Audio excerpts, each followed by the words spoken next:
Shalom saudara pendengar saudara rohani yang dikasihi Tuhan Yesus Kristus. Selamat datang di Renungan Rohani malam hari ini. Selamat malam, saya berdoa agar saudara sehat selalu. Semoga Roh Kudus hadir di tengah kita saat ini. Sebelum kita mulai renungan malam ini, marilah kita bersama-sama berdoa.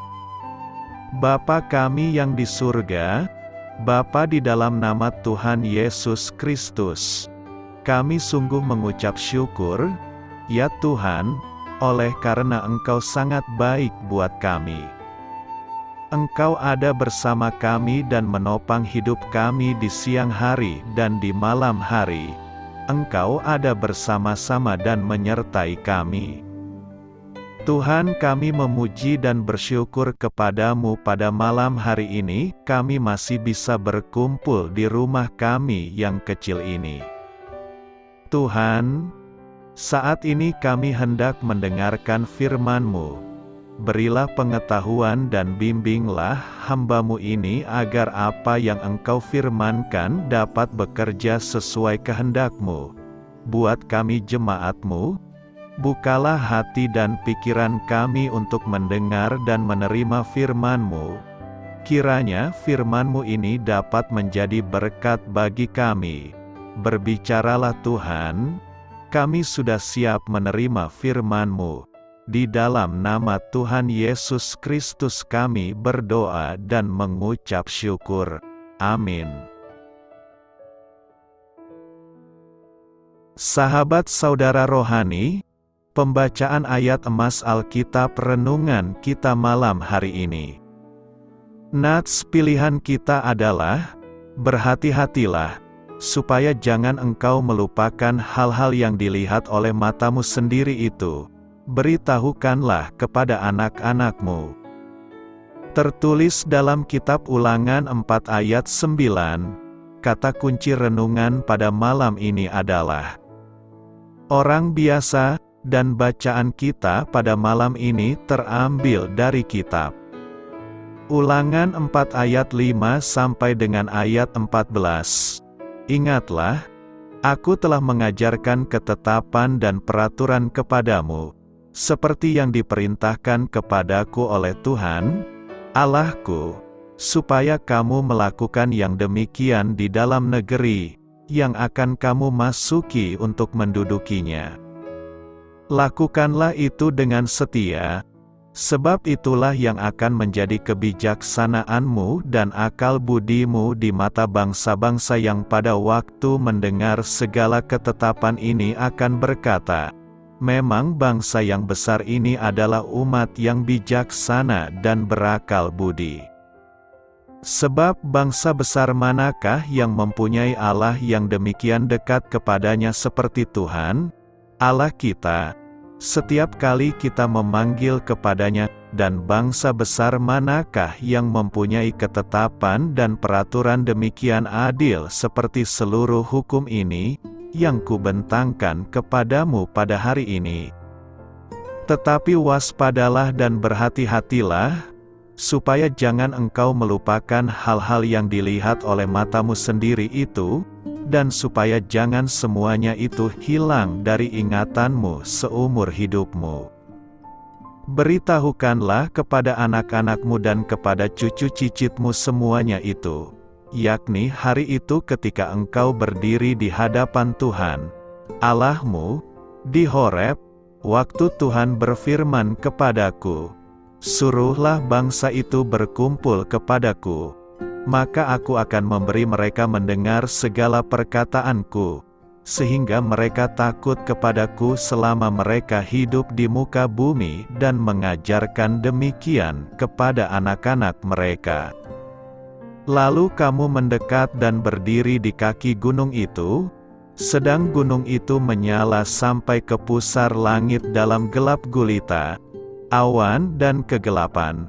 Lalu berfirmanlah Tuhan kepadamu dari tengah-tengah api, suara kata-kata kamu dengar, tetapi suatu rupa tidak kamu lihat, hanya ada suara, dan ia memberitahukan kepadamu perjanjian, yang diperintahkannya kepadamu untuk dilakukan, yakni ke-10 firman, dan ia menuliskannya pada 2 loh batu.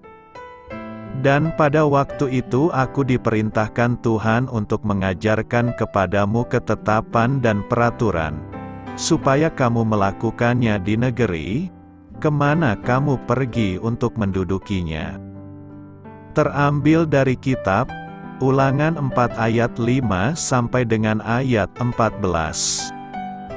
Topik dari ayat emas renungan kita adalah hidup yang diserahkan kepada Allah.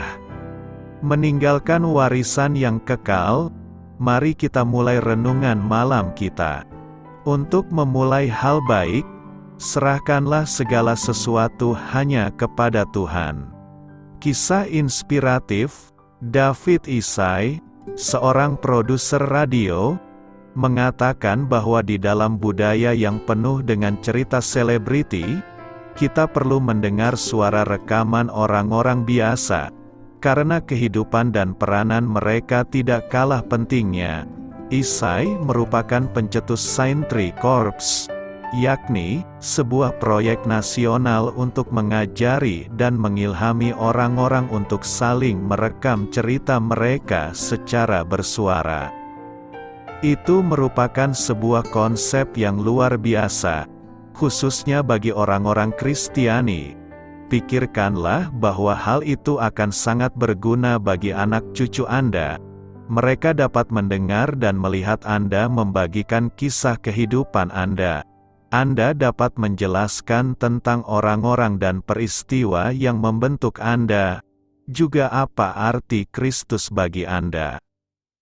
Tepat sebelum orang-orang pilihan Allah memasuki tanah perjanjian, Musa berkata demikian kepada mereka, "Tetapi waspadalah dan berhati-hatilah, supaya jangan engkau melupakan hal-hal yang dilihat oleh matamu sendiri itu, dan supaya jangan semuanya itu hilang dari ingatanmu seumur hidupmu.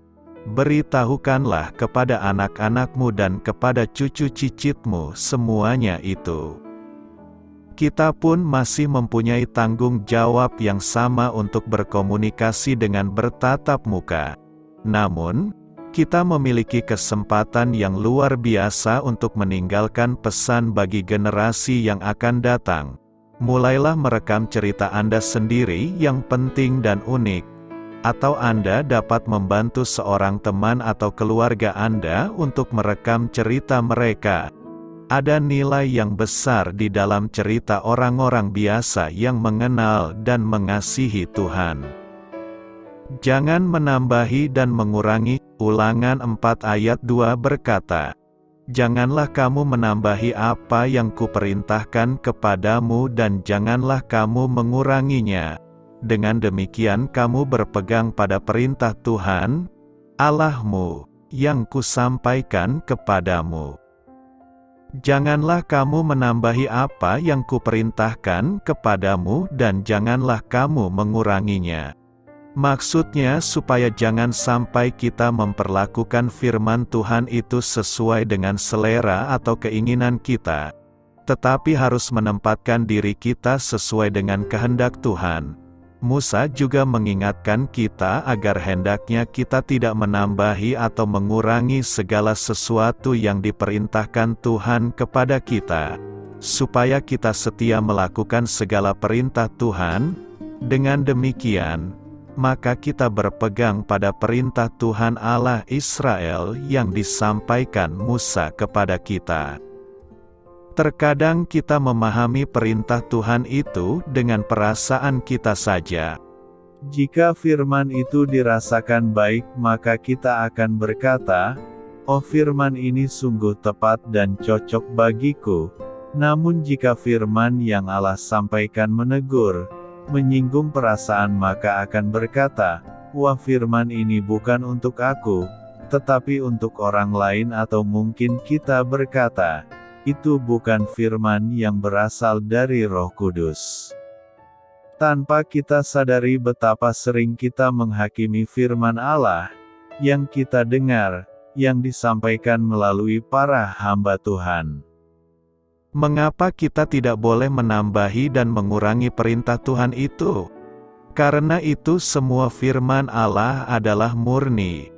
Jadi selaras dengan nas hari ini, kita harus memiliki keyakinan bahwa firman Allah adalah murni, yang berarti firman itu adalah tepat dan benar dan tidak ada kecurangan ataupun memihak. Sehingga Allah menegaskan agar kita tidak menambahkan ataupun mengurangi apa yang sudah disampaikan Allah dalam ketetapan dan perintahnya. Sebab jika kita menambahkan atau mengurangi firman Allah, pertanyaannya, apakah kita manusia yang berdosa ini lebih tinggi atau lebih kuasa daripada Allah? Atau adakah pengetahuan yang kita miliki melebihi hikmat Allah? Ketahuilah jika kita menambahkan atau mengurangi firman Allah, maka konsekuensi dari Allah yang adalah Sang Firman itu sendiri akan kita terima sebagaimana difirmankan dalam Wahyu 22 ayat 18-19. Aku bersaksi kepada setiap orang yang mendengar perkataan-perkataan nubuat dari kitab ini. Jika seorang menambahkan sesuatu kepada perkataan-perkataan ini, maka Allah akan menambahkan kepadanya malapetaka-malapetaka yang tertulis di dalam kitab ini. Dan jikalau seorang mengurangkan sesuatu dari perkataan-perkataan dari kitab nubuat ini, maka Allah akan mengambil bagiannya dari pohon kehidupan dan dari kota kudus, seperti yang tertulis di dalam kitab ini. Karena itu marilah kita sadar diri, lebih baik menjadi pendengar dan pelaku firman, agar kita tidak mendapatkan hukuman dari Allah, dan hindarilah sikap yang menambahkan ataupun mengurangi firman tersebut. Tetapi marilah kita lakukan dengan setia sebagaimana firman Tuhan dalam hidup kita. Firman Tuhan dekat kepadaku. Ulangan 30 ayat 14 berkata, tetapi firman ini sangat dekat kepadamu, yakni di dalam mulutmu dan di dalam hatimu, untuk dilakukan. Ada dua kata yang sering kita dengar berkaitan dengan firman, yakni kata rema dan logos. Dua kata ini sering disalah mengerti oleh sebagian orang, seolah-olah kata rema sama dengan logos, padahal sangat jauh berbeda maknanya. Secara sederhana, bahwa kata rema berarti kata yang diucapkan melalui mulut. Memang sebagian diterjemahkan dengan firman, tergantung konteks. Apabila yang mengucapkan adalah Allah atau Yesus, di dalam Alkitab bahasa Indonesia, sebenarnya lebih tepat diterjemahkan dengan perkataan atau pengucapan. Kata logos ini benar-benar merupakan firman, yang tidak hanya berupa perkataan, tetapi jauh lebih luas dan lebih mendalam ketimbang rema. Tapi, ada beberapa kalangan Kristen, terutama kalangan harismatik yang mengartikan rema adalah semacam bisikan Roh Kudus, yang dianggap lebih tinggi daripada logos. Ini sebenarnya tidak tepat. Agar lebih memahami makna kata Yunani rema, bisa kita baca beberapa teks di bawah ini. Tetapi Yesus menjawab, ada tertulis, manusia hidup bukan dari roti saja, tetapi dari setiap firman yang keluar dari mulut Allah. Berbahagialah kamu, jika karena aku kamu dicela dan dianiaya dan kepadamu difitnahkan segala yang jahat. Tetapi aku berkata kepadamu, setiap kata sia-sia yang diucapkan orang harus dipertanggungjawabkannya pada hari penghakiman. Dengan membaca ayat-ayat di atas, kita pasti tahu bahwa rema seyogianya diterjemahkan dengan perkataan, dan bukan firman, agar tidak terjadi tumpang tindih makna firman. Jika ada yang berkata bahwa Alkitab berisikan sebagian firman Allah dengan alasan bahwa di dalamnya kita temukan perkataan manusia, bahkan perkataan iblis, maka pernyataan ini kurang tepat. Yang lebih tepat adalah, Alkitab itu berisikan sebagian perkataan Allah dalam arti rema. Tetapi seluruh isi Alkitab adalah firman Allah dalam arti logos tertulis, karena Allah tidak hanya berfirman lewat rema belaka, tetapi juga lewat peristiwa, oknum, dan hal-hal tertentu dalam Alkitab. Dengan penjelasan di atas, maka yang dekat dengan kita adalah logos, atau firman, bukan rema, atau perkataan. Firman Tuhan dekat dengan kita dan berada dalam mulut dan hati kita setiap hari. Itu berarti, setiap kata dan pola tingkah laku kita adalah gambar penampakan dari firman Tuhan. Kita menjadi firman yang terbuka yang bisa dibaca dan dilihat orang setiap saat. Firman itu dekat di mulut kita berarti bahwa firman Tuhan tersebut juga cukup mudah untuk disampaikan kepada orang lain. Tidak ada alasan bagi kita untuk tidak menyampaikan firman Tuhan tersebut kepada orang lain. Pengertian frasa di hati berarti Tuhan telah menaruh firman tersebut dalam hati setiap orang percaya. Ketika kita melakukan sesuatu dan merasa bahwa hal itu salah, berarti Tuhan sedang mengingatkan kita untuk bertindak sesuai dengan firman Tuhan. Lalu apa yang harus kita lakukan? Pertama, marilah kita menjadi pelaku firman itu sendiri. Kita sendiri harus melakukan firman Tuhan yang telah kita baca atau kita dengar. Percuma jika kita mengaku diri kita beriman kepada Tuhan, tetapi kita tidak pernah melakukan firman Tuhan. Bukankah firman Tuhan adalah firman yang membumi? Ketika Tuhan memberi perintah atau larangan, pastilah Tuhan sudah memperhitungkan bahwa manusia akan mampu untuk melakukannya. Kedua, marilah kita membagikan firman tersebut kepada orang lain. Dengan firman yang sederhana dan membumi, seharusnya tidak ada alasan bagi kita untuk tidak membagikan firman tersebut kepada orang lain. Karena itu, jadikanlah firman Tuhan itu dekat dalam mulutmu dan hatimu. Adakah hari Sabat, Sabtu atau Ahad? Perlukah orang Kristen memelihara hari Sabat? Sering dikatakan bahwa Tuhan memulakan hari Sabat di Taman Eden, sebab hubungan di antara Sabat dan penciptaan yang disebut dalam Keluaran 20 ayat 11. Walaupun kenyataan Tuhan berehat pada hari yang ketujuh memberi bayangan kepada suatu rehat Sabat di masa hadapan, tidak ada rekod tentang hari Sabat dalam Alkitab sebelum umat Israel meninggalkan tanah Mesir. Tidak terdapat sedikit petunjuk pun bahwa Sabat telah dipelihara sejak Adam sehingga ke zaman Musa. Firman Tuhan memberi arahan yang cukup jelas bahwa pemeliharaan hari Sabat itu merupakan satu tanda di antara Allah dan Israel. Maka haruslah orang Israel memelihara hari Sabat, dengan merayakan Sabat, turun-temurun, menjadi perjanjian kekal antara aku dan orang Israel. Maka inilah suatu peringatan untuk selama-lamanya, sebab 6 hari lamanya Tuhan menjadikan langit dan bumi, dan pada hari yang ketujuh Ia berhenti bekerja untuk beristirahat. Dalam Ulangan 5, Musa mengulangi hukum 10 kepada generasi Israel yang berikutnya. Di sini, setelah memberi perintah berkenaan pemeliharaan hari Sabat dalam ayat-ayat 12-14, Musa memberikan sebab mengapa hari Sabat diberikan kepada bangsa Israel.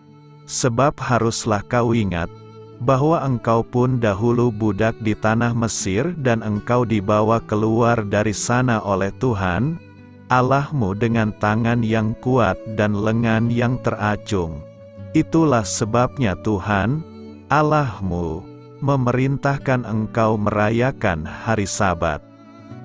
Maksud Tuhan dalam memberikan hari Sabat kepada umat Israel bukan supaya mereka mengingat kepada penciptaan, tetapi supaya mereka mengingati perhambaan mereka di tanah Mesir dan penyelamatan Tuhan. Perhatikan syarat-syarat untuk memelihara hari Sabat. Seseorang yang berada di bawah hukum Sabat tidak boleh keluar meninggalkan rumah pada hari Sabat. Dia tidak boleh menyalakan api, dan tidak boleh menyuruh sesiapa juga bekerja. Orang yang melanggar hukum Sabat akan dijatuhkan hukuman mati. Satu pemeriksaan terhadap bahagian-bahagian dalam Perjanjian Baru memperlihatkan kepada kita 4 perkara penting. Setiap kali Kristus menampakkan diri dalam tubuh kebangkitannya dan harinya disebut, hari itu sentiasa jatuh pada hari yang pertama dalam minggu itu. Satu-satunya Sabat disebut dari kitab Kisah Para Rasul sehingga kitab Wahyu adalah dengan tujuan penginjilan kepada orang-orang Yahudi di dalam lokasi yang biasa yaitu dalam rumah sembahyang orang Yahudi. Paulus menulis, "Demikianlah bagi orang Yahudi aku menjadi seperti orang Yahudi, supaya aku memenangkan orang-orang Yahudi." Paulus tidak pergi ke rumah-rumah sembahyang orang Yahudi untuk bersekutu dan membangun orang-orang kudus, tetapi untuk menginsaf dan menyelamatkan mereka yang hilang. Selepas Paulus berkata, "Mulai dari sekarang aku akan pergi kepada bangsa-bangsa lain," hari Sabat tidak lagi pernah disebut. Bukan pula menyuruh orang memelihara hari Sabat. Bahagian Perjanjian Baru selebihnya secara tidak langsung memberikan sesuatu yang agak bertentangan. Dengan memperhati lebih dekat perkara 4, nampaknya orang-orang percaya dalam Perjanjian Baru tidak terikat untuk memelihara hari Sabat, dan pendapat yang berkata Ahad sebagai Sabat Kristian adalah tidak bersesuaian dengan firman Tuhan. Seperti yang telah dibincangkan di atas, terdapat sekali lagi Sabat disebut selepas Paulus mula memberi penumpuan pelayanan kepada orang-orang bukan Yahudi. Karena itu janganlah kamu biarkan orang menghukum kamu mengenai makanan dan minuman atau mengenai hari raya, bulan baru ataupun hari Sabat. Semuanya ini hanyalah bayangan dari apa yang harus datang, sedang wujudnya ialah Kristus. Sabat Yahudi telah ditiadakan pada salib di mana Kristus telah menghapuskan surat hutang dengan semua ketetapan-ketetapannya. Perkara ini diulang berkali-kali dalam Perjanjian Baru, yang seorang menganggap hari yang satu lebih penting daripada hari yang lain, tetapi yang lain menganggap semua hari sama saja. Hendaklah setiap orang benar-benar yakin dalam hatinya sendiri. Siapa yang berpegang pada suatu hari yang tertentu, ia melakukannya untuk Tuhan. Tetapi sekarang sesudah kamu mengenal Allah, atau lebih baik, sesudah kamu dikenal Allah, bagaimanakah kamu berbalik lagi kepada roh-roh dunia yang lemah dan miskin dan mau mulai memperhambakan diri lagi kepadanya? Kamu dengan teliti memelihara hari-hari tertentu, bulan-bulan, masa-masa yang tetap dan tahun-tahun. Tetapi ada beberapa orang mengatakan Konstantinus telah mengubah hari untuk merayakan Sabat dari hari Sabtu ke hari Ahad dalam tahun 321 Masehi. Tetapi pada ada hari, apakah jemaat yang awal telah datang berkumpul untuk menyembah? Alkitab tidak pernah menyebut mana-mana pertemuan hari Sabat oleh orang-orang percaya untuk bersekutu dan menyembah. Namun terdapat bahagian-bahagian firman Tuhan yang jelas menyebut hari pertama dalam minggu itu. Sebagai contoh, Kisah Para Rasul 20 ayat 7 menyatakan, pada hari pertama dalam minggu itu, ketika kami berkumpul untuk memecah-mecahkan roti. Dalam 1 Korintus 16 ayat 2 Paulus menasihatkan orang-orang percaya di Korintus, pada hari pertama dari tiap-tiap minggu hendaklah kamu masing-masing sesuai dengan apa yang kamu peroleh. Memandangkan Paulus menyifatkan persembahan ini sebagai pelayanan, dalam 2 Korintus 9 ayat 12, persembahan ini tentu telah dihubungkan dengan penyembahan Ahad kumpulan orang-orang percaya. Berdasarkan sejarah, Ahad merupakan hari pertemuan orang-orang Kristen yang biasa di gereja dan ini dapat dikesan sehinggalah ke gereja yang awal dalam abad yang pertama, bukan hari Sabtu. Hari Sabat telah diberikan kepada orang Israel, bukan kepada gereja. Hari Sabat masih Sabtu, bukan Ahad dan tidak pernah diubah. Tetapi Sabat adalah sebahagian daripada hukum Taurat dan orang-orang Kristen telah dibebaskan daripada ikatan hukum Taurat. Memelihara hari Sabat tidak dituntut daripada orang Kristen baik itu Sabtu atau hari Ahad. Hari pertama pada setiap minggu, Ahad, hari Tuhan merayakan ciptaan baru, dengan Kristus sebagai kepala kita yang telah bangkit. Kita tidak terikat untuk mengikut Sabat Musa yang bersifat rehat, tetapi kita sudah dibebaskan untuk mengikuti Kristus yang telah bangkit untuk melayani. Rasul Paulus berkata setiap orang Kristen perlu memilih samada hendak memelihara Sabat, yang seorang menganggap hari yang satu lebih penting daripada hari yang lain, tetapi yang lain menganggap semua hari sama saja.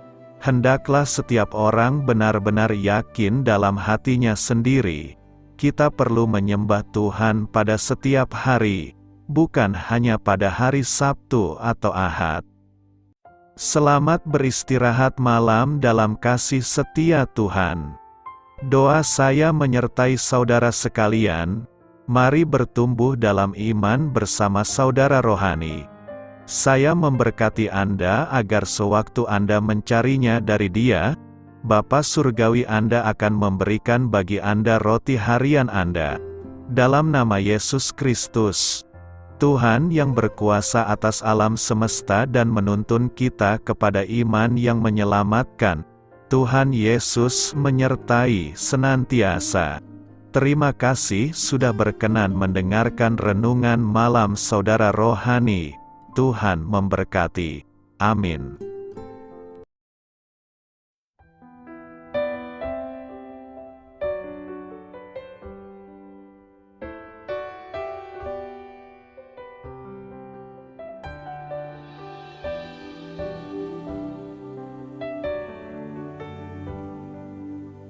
Marilah kita renungkan, sahabat saudara rohani, demikianlah renungan firman Tuhan malam hari ini.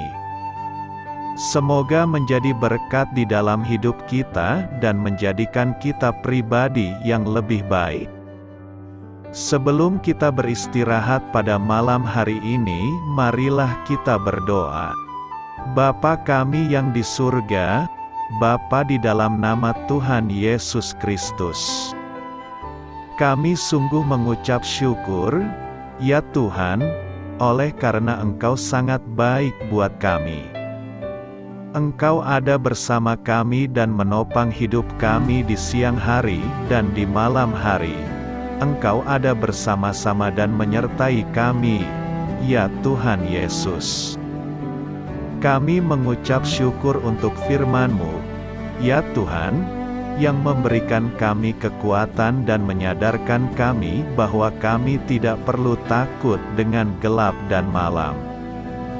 Sebab Tuhan, Engkau ada bersama kami. Engkau melindungi kami dan menjadi perisai bagi kami hamba-Mu berdoa saat ini. Tuhan, untuk setiap pendengar renungan ini yang mengalami ketakutan, kecemasan, kegelisahan, pada situasi gelap dan malam hari di dalam nama Tuhan Yesus Kristus.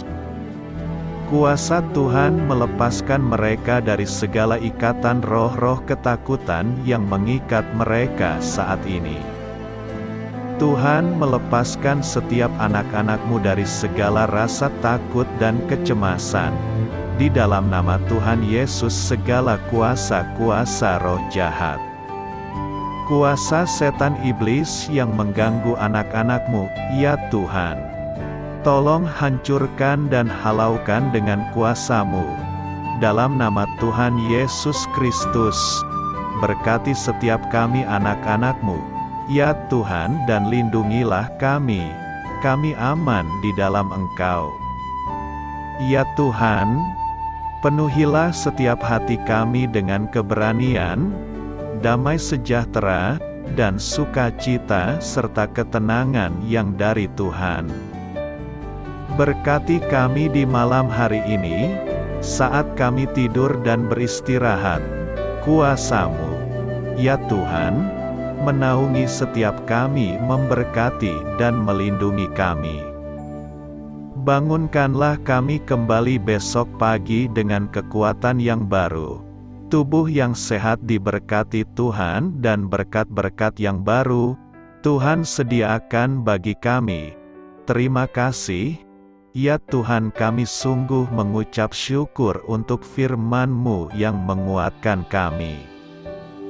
Dalam nama Tuhan Yesus Kristus Juru Selamat kami, Bapa kami yang baik, kami mengucap syukur dan berdoa haleluya. Amin. Biarlah firman Tuhan menjadi pengingat untuk kita semua, bahwa tuntunan dari Roh Kudus akan selalu memberi jalan keluar bagi setiap permasalahan hidup kita, dan memberi kedamaian di hati kita. Amin. Sampai jumpa di renungan malam saudara rohani berikutnya.